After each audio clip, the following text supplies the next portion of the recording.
So you've just ordered or unboxed your Insta360 GO 3 and now want to learn all the ins and outs so you get the most out of your new camera. Well, today I want to go through the entire setup process, how to navigate and use each camera mode, the best settings to use for the best image possible, and I'll even go through the accessories that come included with the GO 3. All right, so here we are with the GO 3. We've got the black and the white version. I think I'm personally a big fan of the black, but they both look pretty cool in my opinion. Literally all you have to do once you've unboxed your GO 3 is just hit the power button, just hold it for a second and it will start to turn on just like that.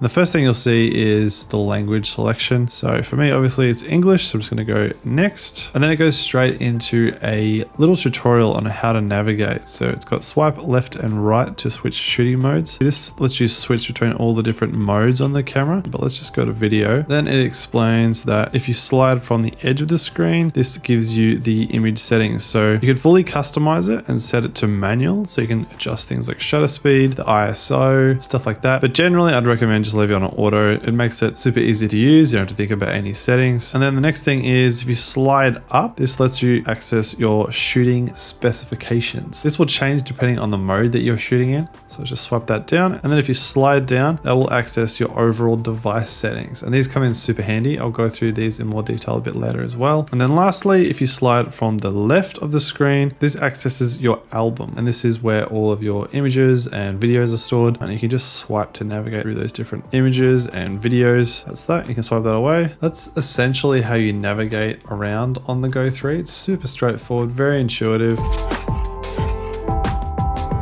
Now, out of the box, you should have enough battery to last you for a while, but just in case you don't have enough juice or you want to know how to charge it, there's literally just a USB-C port right on the side here. So if I just grab a power bank, which I prepared earlier, you can literally just plug it in and it will start charging. That's simple. Obviously, you don't need to plug it into a power bank. You can just plug it into a regular power source that has USB-C and that will charge the device up. Now, the actual little GO 3 itself, if you take it out of the action pod, it doesn't have any USB port on the actual GO 3 itself, so you can't charge this independent of the action pod. If you want to charge the camera, it has to be in the case.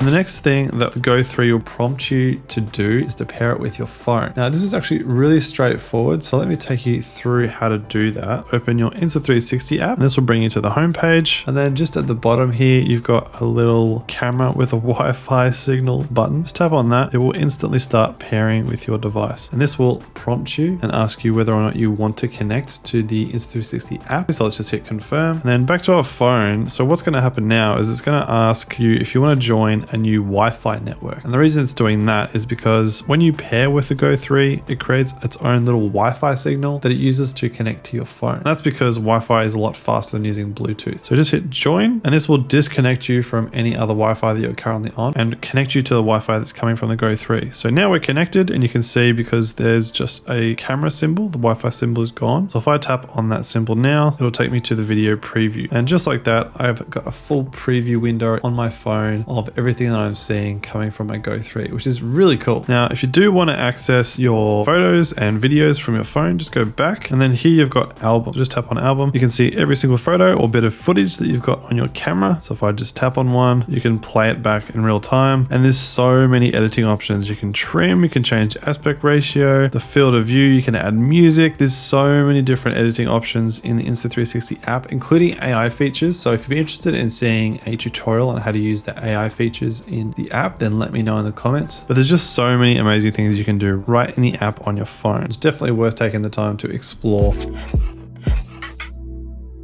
So next, I'm going to move this phone out of the way and let's go through the different functions on the GO 3. So I'm just going to go through them one by one. So first off, we've got the photo mode. That's pretty self-explanatory. This enables you to take photos and actually takes really nice clear photos. So definitely worth checking out. Next, we've got HDR photo, which takes high dynamic range photos. So this is great if you're taking photos in high contrast situations with bright backgrounds and dim foregrounds or vice versa. Next, we've got intervals. So this will take photos at different intervals, and you can set the interval to whatever you like. So it goes all the way up to taking a photo every 2 minutes, all the way back to taking a photo every 3 seconds. Next, we've got star lapse. This is a pretty cool effect. You can set it up to take basically a time lapse at night, and you can see the star trails behind stars in the night sky. Next, we've got loop recording, and this is essentially a mode that enables you to use the Go 3 as like a dash cam. So what it does is you can set it to loop for a set period of time. For example, 15 minutes. If you set it to 15 minutes, it's going to record continuously the last 15 minutes of footage that it saw or that it captured. And then if you hit the record button, it'll save that last 15-minute segment. All right, next we've got slow motion. Again, relatively self-explanatory. This enables you to shoot in slow motion. And with the Go 3, that's 1080 120, which is really good. Next up, we've got time shift. This basically enables you to really quickly and easily capture hyperlapses. And you might have seen my hyperlapse tutorial with the Insta360 X3, but this basically is an inbuilt mode that lets you take hyperlapses in a really simple and straightforward way without having to do too much processing. So it's definitely worth checking out. Next, we've got the time-lapse mode, and this enables you to take static time lapses. And I use this mode the most out of all the different modes on the Go 3. Set it to the length that you want the camera to shoot for. So it can be all the way up to 5 hours or even infinite amount of time. Let's just say I wanted to do like a 30-minute time lapse with an interval of say 2 seconds, and that'll give me a 30-second clip as an output, which I think is really cool. Next, we've got free frame video, and this enables you to apply flow state stabilization and the horizon lock feature. So this is really good if you're taking action footage, and you can also adjust the aspect ratio in post. So all of those features are available in post if you use the free frame video mode. So I definitely recommend that. Like I said, if you're shooting any type of action footage, this is the one you're going to want to use. Or you've just got the standard video mode, which doesn't have the horizon lock or flow state stabilization. It's still stabilized, but it's not as stable as the free form. So this might be better if you're just shooting like a static video, for example. This will also take up less space on your camera, this mode. So if you wanted to save space, then this is the mode to choose. Now, just quickly before I go through which settings are best for the Go 3, I want to take a moment to just quickly talk about my newsletter, Create Better. It's a weekly email where I share my content creation experience, tips, advice, all designed to help you improve your video production quality so that you can really take your content to the next level. If you're interested, check out the link in the description and you can sign up totally for free.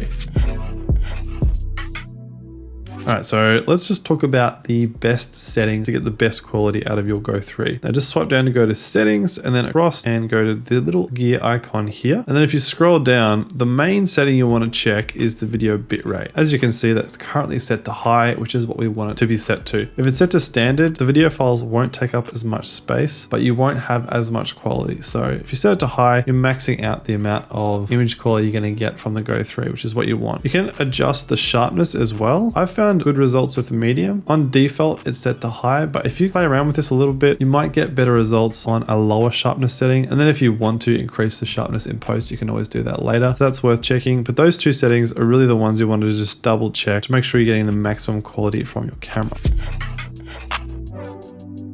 Now while we're here, I'll just quickly go through the different settings. So you've got orientation lock, which basically just works like the orientation lock on your phone. So if you turn the camera upside down, it's not going to change orientation. Next, we've got a screen lock mode. So that stops you from accidentally changing any settings and you have to slide up to unlock it. Then we've got the volume control, as you can hear. We've got brightness over here, which is really handy. Quick capture changes the settings of what happens when you single press or double press the record button when the Go 3 is turned off. So if you want to quickly start a recording in a particular mode, you can change the settings here. And you've got voice control, pre-recording, which basically means that the camera will be continuously recording and it will capture 10 to 30 seconds of video before you press the shutter. So that's cool, especially if you're shooting action again. And then we've got time capture. And I actually think this is a really cool feature. So you can set it to start recording at a particular time of day. So you can set it up and forget about it and it will automatically start recording at that set time. Then moving across, and we've got the audio settings. So you can set it to wind reduction, stereo mode, or direction focus. So currently I've got it set to wind reduction. You can turn a grid on your screen. So that gives you a rule of thirds. So you can just line up your shots a little bit more clearly. I actually quite like that. And then lastly, like I showed you before, we've got the final settings menu. This gives you some more detailed settings, including showing you how much storage you've got left on your Go 3, settings for different buttons, webcam zoom, gyro calibration, and then things like language and factory reset. So that's definitely worth noting. Last but not least, let's just go through the accessories that come with the Go 3 in the standard kit. And the first is the Easy Clip. This is pretty cool for attaching the Go 3 to your hat, for example, or anywhere else that you can clip this little clip onto, pop the Go 3 out of the case, and then just pop it straight into the easy clip, just like that. And then you can just clip that on anywhere you want. So that's definitely a handy little accessory. Next up, we have the magnetic pendant, and I featured this in previous videos as well. I think it's pretty cool. So the way it works is you can just literally unravel this cable here, and then you can hang this around your neck, slide it under your shirt, and then magnetically attach the Go 3. And just like that, you've essentially got a body cam that gives you really cool POV shots. That's a really nice accessory.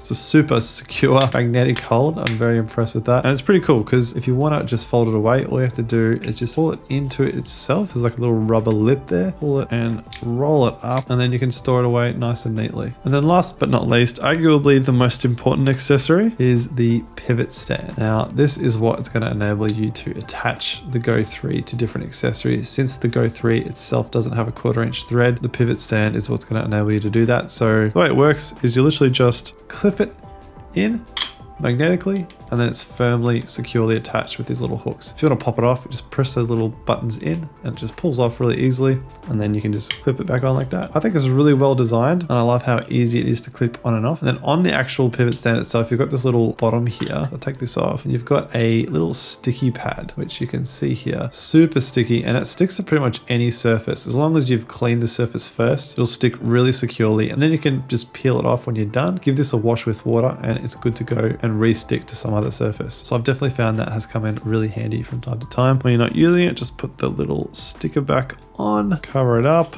and it's good to go for next time. And then lastly, you can literally just unscrew that little sticky pad base like that, and you've got your 1/4" thread that you can attach to anything you want. So you can attach selfie sticks, you can attach this to C stands, pretty much anything you can think of that has got a 1/4" thread, you can attach it, and then you can literally just pivot it however you want, in whatever direction you want. I think this is pretty cool if you ask me. So there you have it. That is how you set up and use your Insta360 GO 3 for the first time. If you actually haven't purchased one yet, then make sure you check out this video here where I go through a full review of the GO 3 after using it for 6 months.